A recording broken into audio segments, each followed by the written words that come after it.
scan this. Sovi is here. Let's level up. Finding real GDP from a table seems tricky, but it usually means matching the right year and price basis, and we can do it quickly.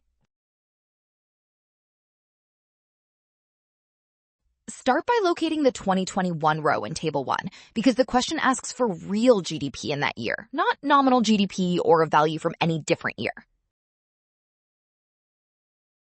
Next, use the real GDP entry tied to 2021 exactly as the table gives it, since real GDP already reflects constant prices and should not be recalculated from unrelated numbers.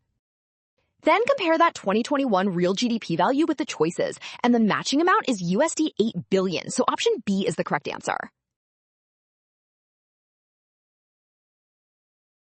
Well done! Option B. Scan now. The trap is rushing or missing signs.